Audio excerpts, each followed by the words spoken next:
Our channel. ఈరోజు మన ఛానల్లో వచ్చేసి వంటల అండి. రోజు ఎండు కోడిగుడ్లు ఎలా చూసేద్దాం. దానికి కావాల్సిన పదార్థాలు: ఎండు చేప 4 కోడిగుడ్లు, పసుపు, చింతపండు, ఉల్లిగడ్డలు, ఇది గరం మసాలా, ఉప్పు, కారం, జీలకర్ర, ఆవాలు, అల్లం వెల్లుల్లి పేస్ట్, పచ్చి కొత్తిమీర, ఉప్పు. ఇవి మనకు కావాల్సిన పదార్థాలు. ఎలా చేయాలో చూసేద్దాం రండి. పోసుకోవాలండి. తర్వాత జీలకర్ర ఆవాలు వేగాక 5 పచ్చిమిరపకాయలండి ఇట్లా పొడుగు చీరేసుకోవాలి.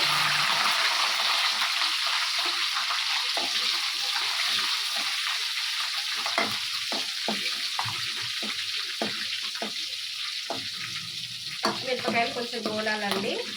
ఇట్లా పొడుగ్గా చీరేసుకోవాలి. పచ్చిమిరపకాయలు కొంచెం గోలినాక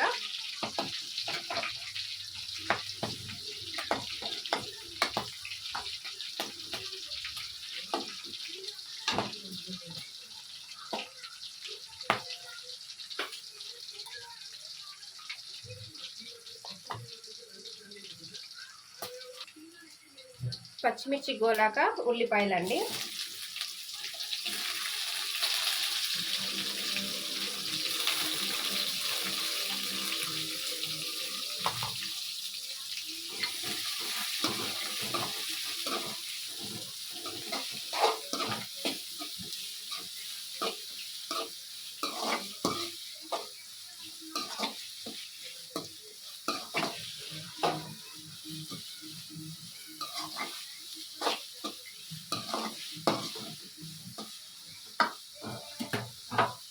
ఉల్లిపాయలను కొంచెం గోలనివ్వాలండి.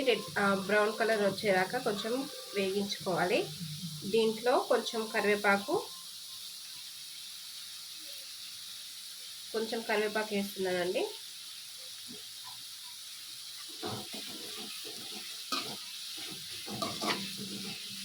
ఇది కొంచెం రంగు మారే వరకు వేయించుకోవాలండి.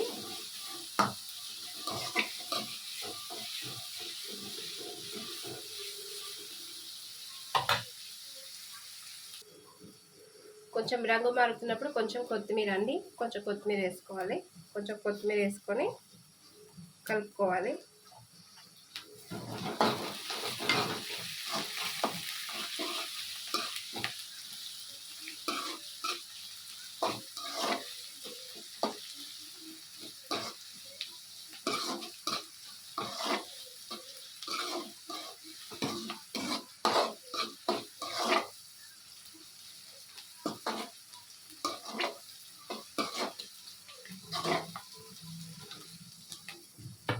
ఇప్పుడు ఇంకొంచెం సేపు వేగనివ్వాలండి.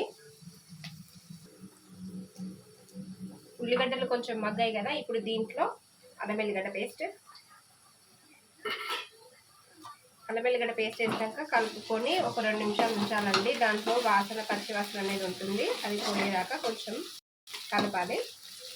ఒక 2 నిమిషాల తర్వాత పసుపు వేసుకోవాలి.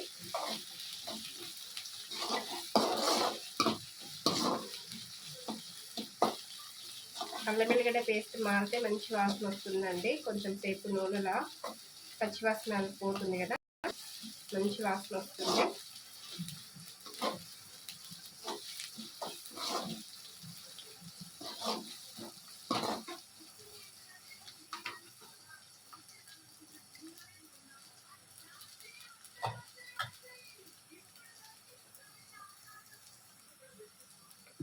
ఇప్పుడు దీంట్లో కొంచెం పసుపు,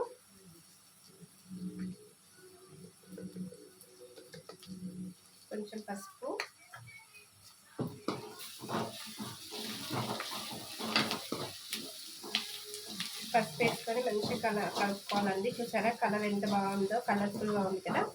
ఇప్పుడు దీంట్లో మనం ముందుగా వేయించి పెట్టుకున్న నెత్తళ్ళు ఉన్నాయి కదా, వీటిని వేయించి క్లీన్ చేసి వాటర్లో కడుక్కోవాలండి. ఇసుక ఏమైనా ఉంటే పోతుంది. ఇప్పుడు ఇవి ఇందులో వేసుకోవాలి.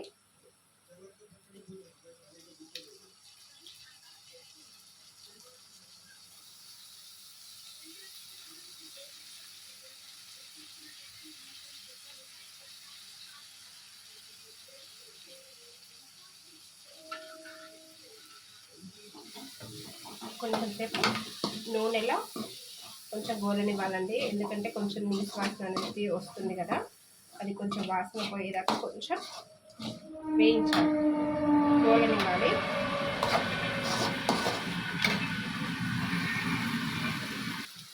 ఇప్పుడు ఇవి మంచి గోలాయి కదండి. ఇప్పుడు దీంట్లో కొంచెం కారం, టేస్ట్కి తగ్గ కొంచెం కారం, పచ్చిమిరపకాయలు వేసాం కదా, కారం చూసి వేసుకోండి, రుచికి తగ్గట్టు కారం వేసుకోండి. తర్వాత కొంచెం ఇట్లా కలపండి, కొంచెం ఒక 2 నిమిషాలు కారం వేసాక 2 నిమిషాలు కలపండి. కొంచెం ఎంత బాగుందో కర్రీ. ఇలా కూడా తినచ్చండి, చాలా బాగుంటుంది. దీని అత్తలో ఫ్రై అంటారు. సరే, చాలా బాగుంది. ఒక 2 నిమిషాల తర్వాత దీంట్లో చింతపండు రసం పోస్తున్నాం. ఇప్పుడు దీంట్లో చింతపండు రసం పోసుకోవాలండి.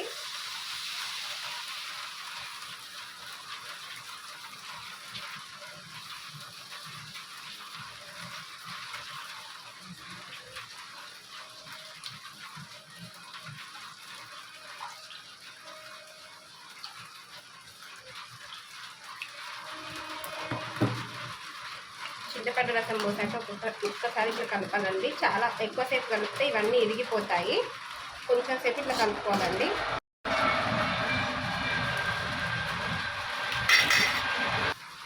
ఇప్పుడు చింతపండు రసం పోసుకున్నాక దీంట్లో రుచికి తగ్గట్టు ఉప్పు అండి,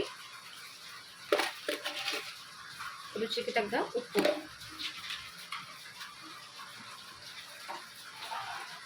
తర్వాత ఇప్పుడు మనం వేయాల్సినవి, మనం ఉడకబెట్టుకున్న కోడిగుడ్లండి. మనం నెత్తళ్ళు, ఎండు చేపలు, కోడిగుడ్ల పులుసు ఉన్నాం కదా, అవి. వీటికి నేను ఘాట్లు పెడతానండి, చాలా బాగుంటాయి గట్టి పులుసులో పసిస్తే. మీలో ఎవరికైనా ఇష్టమా, ఇలా తింటారా ఎవరైనా? ఇవి ఇందులో వేసుకోవాలి.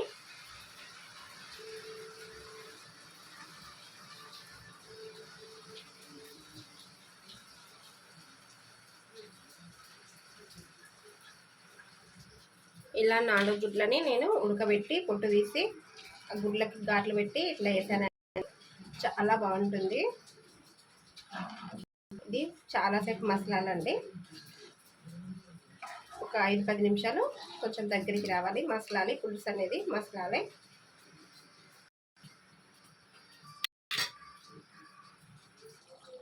చూసారా, గుడ్లు కలర్ మారాయి కదా. ఇప్పుడు దీంట్లో కొంచెం జీలకర్ర మెంతుల పొడి. మన పులుసులో జీలకర్ర మెంతులు పోతే అసలు టేస్టే ఉండదండి. కంపల్సరీ మెంతుల పొడి వేస్తేనే మంచి సువాసన వస్తుంది. కొంచెం జీలకర్ర మెంతుల పొడి,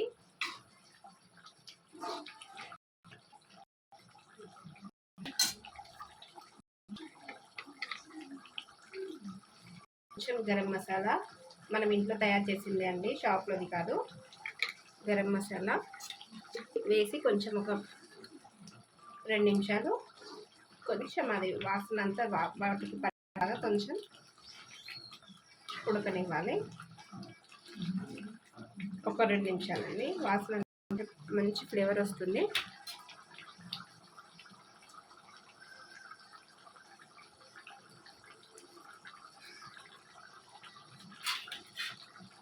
ఇప్పుడు దీంట్లో కొంచెం కొత్తిమీర అండి.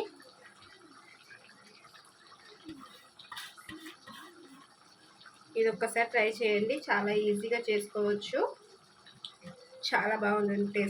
టేస్ట్ మాత్రం చాలా బాగుంటుంది. కొత్తిమీర తర్వాత స్టవ్ ఆఫ్ చేయడమే, అంతే. సింపుల్గా ఎంతో రుచి ఎండు చేపలు పొడుగుల పులుసు రెడీ అయింది. అంతే అండి, స్టవ్ చేయడమే, అంతే. ఇక మీకు నచ్చినట్టయితే, ఈ కర్రీ కనుక నచ్చినట్టయితే ఛానల్ని సబ్స్క్రైబ్ చేసుకోండి, వీడియోని లైక్ చేయండి, షేర్ చేయండి, కామెంట్ పెట్టండి. థ్యాంక్ యూ ఫర్ వాచింగ్ అండి.